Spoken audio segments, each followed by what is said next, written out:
segundo estimativas da FEBRASGO, a Federação Brasileira das Associações de Ginecologia e Obstetrícia, 80% das mulheres em idade fértil têm miomas, sendo a grande maioria assintomática.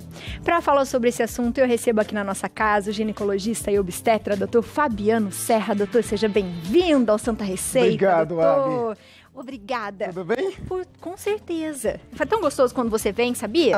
Obrigado, que bom. Que bom, eu adoro estar aqui com vocês também. Obrigado. Que bom, doutor. Obrigado mesmo, Abi. Doutor, a gente sempre fala, né, um pouquinho sobre esse assunto, mas é um assunto que assusta muito as mulheres, né? Quando fala assim, mioma, meu Deus, será que eu vou ter um câncer? Será que isso é prejudicial?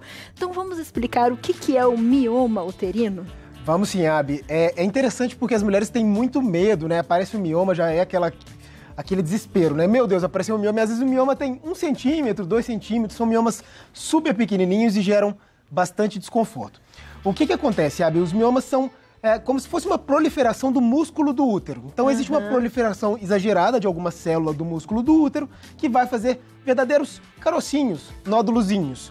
E é isso que a gente visualiza na ultrassonografia, no ultrassom, né? Então, muitas vezes a gente tem um mioma no útero, que pode estar dentro da cavidade, a gente deve mostrar isso numa imagem depois, pode estar na parede do músculo, pode estar fora do útero, né? Então, em geral, vão dar alguns sintomas que a gente vai conversar já já. Boa, então vamos ver essa foto já? Vamos. Lá. Pode levantar, doutor, fique à vontade, se eu quiser pode vir aqui pertinho para você explicar pra gente, pode ser. Tá, bom, esse é o útero da mulher, né? E aqui são as trompas, esses são os ovários, tá? Tá. Então, os miomas, em geral, dão nessa região do útero aqui. Então, se eles estiverem nessa parte de fora, a gente vai chamar de mioma subseroso. Se eles estiverem nessa parte do meio da parede do útero, a gente vai chamar de mioma intramural. E se eles estiverem dentro da cavidade, a gente vai chamar de mioma submucoso. Tá? Então são 3 tipos de mioma que a gente vai encontrar. E cada um tem uma sintomatologia diferente. Cada um vai se expressar de alguma forma na mulher. Tem mioma que não vai dar nada. Muitas mulheres são assintomáticas. Não sentem definitivamente nada com os miomas, mas outras vão apresentar sintomas. E são esses sintomas que a gente vai precisar tratar. E o mioma é benigno? O mioma é completamente benigno. Então, como eu disse, é uma proliferação de uma célula muscular. Isso não é câncer, isso não vira câncer, porque isso sempre é uma questão do pessoal, né? Mas mioma vira câncer? Eu tendo mioma, eu vou ter um câncer por causa dele? Não tem relação nenhuma. Então os miomas é uma doença completamente benigna. Então a gente trata principalmente sintomas. Quando a gente não consegue tratar os sintomas, aí a gente pensa no tratamento cirúrgico. Boa. E às vezes as mulheres falam assim, eu tenho mioma no ovário. Não, ele sempre é no útero. Na verdade, a gente pode ter mioma em algumas outras partes, mas no ovário é bem difícil, Abi. A gente não encontra isso na prática clínica, não. Tá? Mas a gente tem miomas ligamentares, que a gente fala, às vezes a gente acha mioma de parede, mas isso é a raridade da raridade. Geralmente o mioma está associado ao útero mesmo. Boa. A gente tem uma outra foto falando dos tipos, que é o que você falou agora, né, doutor? Perfeito. Olha que ótimo. Essa imagem é muito boa, Abi, porque a gente dá para ver direitinho aqui, ó. O mioma intramural, que é esse que está exatamente dentro do músculo. O músculo uterino é exatamente essa parte aqui toda, tá? Então, se ele estiver inteirinho dentro do músculo, a gente chama de intramural. Se ele estiver para fora do útero, como esse que a gente visualiza aqui, a gente chama de mioma subseroso. E se estiver para dentro da cavidade, essa é a parte onde o bebê cresce, tá? Então é a cavidade do útero, a gente chama de mioma submucoso.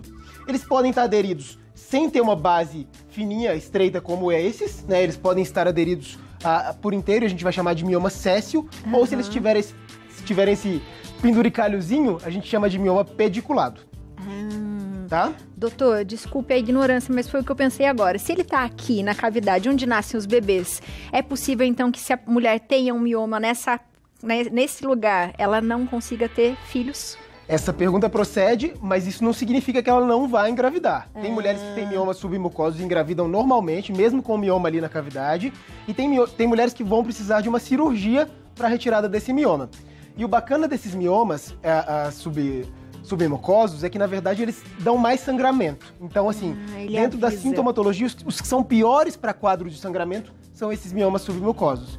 Mas eles também têm uma outra vantagem. Na maioria das vezes a gente consegue entrar por um procedimento que chama histeroscopia e consegue retirá-los por uma cirurgia minimamente invasiva sem ter que abrir barriga. Então é um mioma mais tranquilo de tratar também nesse sentido. E ele avisa, né? Ele avisa, em geral ele avisa. E a gente consegue visualizar na ultrassonografia sem grande dificuldade. Então não é infrequente, Abby, a mulher chegar ali pra gente numa consulta ginecológica, encontrei um mioma, desesperada, né, no exame de ultrassonografia, mas na maioria das vezes elas não têm sintomatologia nenhuma, não tem nada que cause, que esses miomas causem, né? Então a gente não precisa se preocupar, só acompanhar. E existe algum desses casos que pode ser mais grave ou que cause algo? Olha, na verdade, depende do tamanho do mioma e do posicionamento desse mioma, né? Então, imaginem um mioma desse grandão aqui, que ele esteja bastante grande. A gente tem mioma de 15 centímetros, de 20 centímetros, miomas bastante grandes. Esses miomas, eles podem comprimir órgãos daqui da cavidade pélvica. Então, eles podem comprimir a bexiga, fazendo com que a mulher faça xixi com frequência. Podem comprimir o intestino, dando o intestino preso, né? Então, tudo depende da localização. Se eles estão nessa parede aqui intramural, eles têm maior tendência a sangramento também, porque ele comprime os vasos dessa região muscular e fazem com que durante o período menstrual essa mulher tenha um sangramento mais profuso. E os submucosos, como eu já disse, são aqueles que dão mais sangramento de todos os miomas, né? Então pode gerar desconforto, dor pélvica, existe uma sintomatologia que às vezes é vaga, né? Então a mulher chega pra gente com uma queixa de que tá com um pouquinho de dor, um peso na barriga, né? Então tudo vai depender do tamanho desses miomas e da localização. Além desse, quais outros sintomas? Quer sentar, doutor? Podemos sentar. Além desse, quais outros sintomas podem dar? A gente pode ter... imaginem um mioma muito grande, né? Então, um útero que esteja com vários miomas acumulados. Então, a gente tem, às vezes, pacientes que chegam a ter um útero que vem até aqui em cima, só de miomas. Só de mioma. Só de miomas. Então, nesse caso, acaba tendo uma indicação cirúrgica, né, Abby? E em raros casos, pode ter infertilidade. Então, se a mulher tem um quadro miomatoso importante, ou que tem um mioma dentro de cavidade, que distorce muito essa cavidade, né, do útero, que é onde o neném vai se implantar, nesse caso ela pode ter um quadro de infertilidade também. Então tudo vai depender da localização, da posição, da quantidade de miomas e da avaliação clínica, né? Então essa mulher está tentando engravidar um tempo já e não está conseguindo, então a gente pode relacionar isso eventualmente ao mioma também. Mioma. E como que a gente descobre? Ultrassonografia, exame super simples, muitas vezes até no exame físico mesmo, né, no toque vaginal que a gente faz, a gente já consegue sentir um abaulamento no útero, ou consegue sentir uma posição mais protuberante ali mesmo no útero, pelo toque vaginal. E aí a gente levanta a suspeita e faz o diagnóstico depois pela ultrassonografia. É bem simples, é muito tranquilo. Idade? Tem idade? Tem uma idade mais frequente, em geral após os 35 anos aparece com mais frequência, tá? Então essa fase aí, vamos colocar dos 30 aos 45, 50 anos, é o período de maior a taxa de aparecimento dos miomas. E se acontece, por exemplo, nesse período todo, se a mulher não engravidou, é mais preocupante ou indiferente? É aquilo que eu sempre falo, a investigação da infertilidade, após 1 ano de tentativa, toda mulher deveria passar com o ginecologista para uma investigação, né? Então, vem tentando engravidar aí por pelo menos 1 ano, vale a pena consultar com o ginecologista para ver se tem indicação de fazer, às vezes, alguma cirurgia para retirada desse mioma, né? Então, o que é importante lembrar é que ter mioma não significa infertilidade. A maior parte das mulheres vai engravidar com esse mioma aí, nós vamos só acompanhar. Boa. A gente precisa tomar remédio, doutor? Um dos tratamentos é tomar remédio, né? Então, você imagina uma mulher que sangra muito, principalmente aquelas que têm o mioma intramural. O submucoso, ele é mais difícil de controlar com remédio. Mas aquelas que têm intramural e tem muito sangramento, às vezes cólica menstrual, a gente muitas vezes opta por tentar suprimir a menstruação. Então a gente dá anticoncepcional de forma contínua para tentar segurar esse sangramento, para que ela não sangre tanto no período menstrual. Então a gente tenta segurar a sintomatologia mesmo. Então o nosso tratamento muitas vezes é sintomático. E existe uma outra medicação que a gente chama de ácido tranexâmico, que é como se fosse uma medicação que estabiliza o coágulo. Então essa mulher que tem muito sangramento, muitas vezes a gente consegue dar uma medicação para tentar segurar, conter um pouco mais esse sangramento. E aí analgésico e anti-inflamatório, né? Então analgésico e anti-inflamatório também entram como tratamento. E só quando ele está muito grande o caso é cirúrgico? Só quando está muito grande o caso é cirúrgico. E tem mulheres, eles não somem na menopausa, mas eles param de crescer. Então, em geral, a sintomatologia melhora pós-menopausa. Então, muitas vezes, se a mulher está ali quase menopausando, a gente dá um tempo, tenta fazer um tratamento clínico, né, antes, para eventualmente ela entrar na menopausa e esses miomas pararem de dar problemas aí. Para estabilizar. Para estabilizar. Tem perguntinhas. Vamos lá. da Lucilene Santos. Boa tarde, doutor. Eu tenho um mioma de 10 centímetros. Ano passado ia passar por cirurgia, mas devido à pandemia foi cancelada. Tinha muito fluxo menstrual por causa disso, mas faz 3 meses que não menstruo. Tenho 48 anos. Pode ser a menopausa? E ainda é recomendável a cirurgia? Olha que isso. legal, acabamos de falar isso, hein? Ô, Lucilene, talvez seus problemas tenham sido resolvidos, viu, Lucilene? Se essa menstruação se mantiver aí por pelo menos 1 ano sem vir, a gente vai pensar sim que é menopausa. Porque pra gente falar em menopausa, é um diagnóstico retrospectivo. 1 ano sem menstruação, menopausa, até que prove o contrário, ainda mais considerando a sua idade aí de 48 anos. Então, se você ficar bem, ficar estável, não tiver nenhum outro comprometimento, esse mioma não está comprimindo bexiga, não está comprimindo o intestino, tá tudo bem, tudo sob controle, não faria cirurgia mais. Aí tem que avaliar com seu médico, mas a princípio, às vezes você se livrou da cirurgia. Que bom, adorei. Da Thaís Gouveia. Boa tarde, doutor. Qual o procedimento mais aconselhado a se fazer quando o mioma não traz incômodo algum, a não ser um volume significante no abdômen? Isso acontece, doutor? Acontece. Tem mulher que tem esses úteros imensos, Às vezes um útero que parece uma gravidez de 20 semanas, 25 semanas, sabe? E não tem sintomatologia nenhuma, a não ser esse peso abdominal, essa compressão sobre a bexiga e às vezes o intestino. Então, Thaís, a decisão de operar aí é discutir com seu médico, porque se você não tem sintomatologia nenhuma e como os miomas são benignos, a princípio, você pode ser acompanhada. Aí é pesar risco-benefício cirúrgico mesmo. Entendi. E aí, se eu fizer a cirurgia, diminui?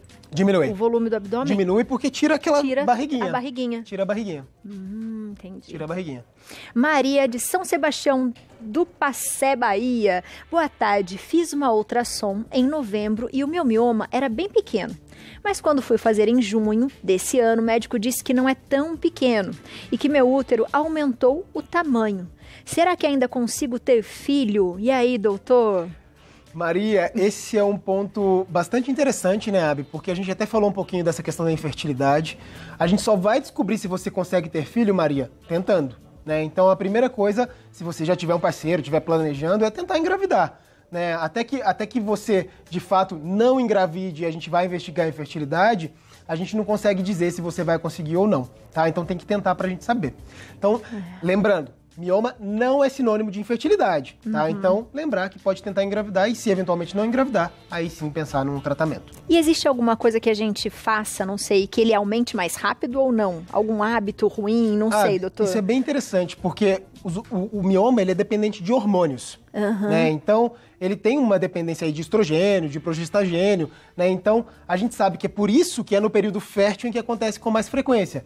E é por isso que na pós-menopausa, eles dão uma regredida e param de dar sintomatologia, né? Porque a gente tem a ausência dos hormônios, né? Então, assim, períodos hormonais e durante a gravidez, por exemplo, que tem hormônios super elevados, eles podem, inclusive, crescer e causar mais desconforto, né? Então, é essa relação com o hormônio. Com o hormônio. É. Vamos lá, da Caticilene Siqueira. Olá, boa tarde. Tenho 3 micromiomas. Cada ano aparece um. E meu médico não prescreveu medicação. Disse que é só para observar os sintomas. Existe um tratamento ou realmente é só cirurgia para eliminar? Catilene, sua pergunta é tudo aquilo que a gente vem falando aqui. Se não tem sintomas, seu médico está fazendo super correto em te acompanhar a sua mente, tá? E quando você fala em micromiomas, eu estou imaginando que são realmente micromiomas, porque a gente vê com frequência esses micromiomas. E hoje, com os exames de ultrassonografia cada vez melhores, né, com os aparelhos de ultrassonografia cada vez melhores, a gente consegue diagnosticar cada vez mais menores miomas, né? Então, a gente vê miomas muito pequenininhos, de 2, 3 milímetros muitas vezes. E às vezes é só acompanhamento mesmo, não tem o que fazer. Quando o médico fala que é micro, já fala assim, não se preocupe, minha filha, é isso, né, doutor? É isso aí. Da Rita de Cássia. Boa tarde, doutora Abiane. Tenho 60 anos. Fiz esterectomia total em 2017 por um câncer no endométrio. Não foi preciso quimioterapia nem radioterapia. Estou em acompanhamento semestral com oncologista. Uma pergunta, é preciso ir ao ginecologista? Não vou há 2 anos. Rita. Rita, eu imagino que o oncologista não te acompanhe, por exemplo, A mama não te acompanha em outras questões, né? Você provavelmente tirou o ovário também, porque geralmente é um dos tratamentos para paciente que tem câncer de endométrio, né? Mas a consulta com o ginecologista, lembrar que o ginecologista ele é o clínico da mulher, né? Então ele vai te avaliar em outras questões também. Não somente a mama, como vai fazer seus exames de rotina laboratorial, ver a glicose, colesterol, aqueles exames básicos, densitometria óssea, exame do intestino, né? Colonoscopia, às vezes endoscopia digestiva alta. Então tem muitos outros exames que o ginecologista vai te acompanhar, então precisa voltar com ele sim. Por favor, Rita. Por favor. Vamos lá, Janaína Barbieri, de Cerqueira César, São Paulo. Ai, que bonitinha ela ali com o bebê. Boa tarde, doutor Iabe. Tenho 35 anos, tive minha bebê há 1 ano e 10 meses e não realizei mais exames. Minha menstruação está com um fluxo irregular. Nesse tempo, pode ter surgido o mioma? E aí, doutor? Não consigo dizer, Janaína, né? Os miomas eles podem surgir em qualquer momento da vida. Às vezes tem pacientes jovens que têm miomas. É mais frequente que eles apareçam ali após os 30 anos. Mas tem pacientes jovens que já apresentam mioma. Então, para a gente identificar isso, tem que fazer uma ultrassonografia ou um exame físico em que a gente consiga detectar isso. Não dá para te dizer sem te avaliar, né? Mas está na hora de passar com o seu ginecologista. É isso que eu ia falar, mas está na hora de voltar com o ginecologista, com certeza, né, doutor? Aí, se a gente faz esse acompanhamento sempre, doutor, mesmo assim é possível, por exemplo, eu fiz esse ano, não deu nada, o ano que vem já tem. É possível. Né? É possível. E o engraçado é que às vezes tem um mioma tão pequeno que às vezes um médico que faz ultrassom vê esse mioma, no outro ano esse mioma não é visto mais. Mas é por causa...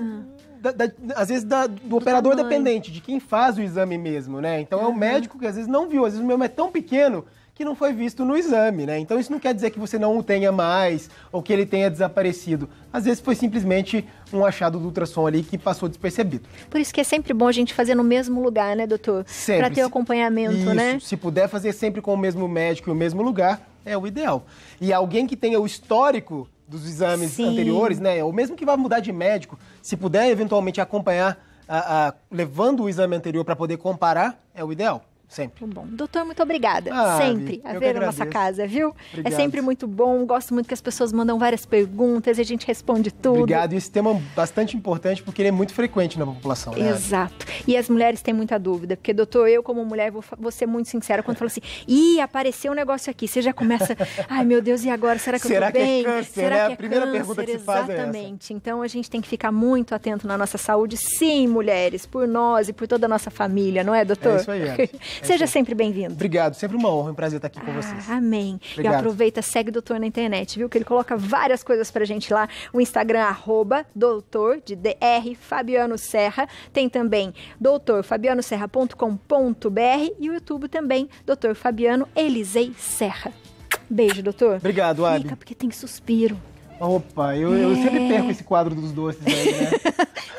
Fica. Guilherme, vamos dar um suspiro pro doutor, pelo menos um suspirinho, Por né, favor. doutor? Obrigado. Eu sou meio formiga.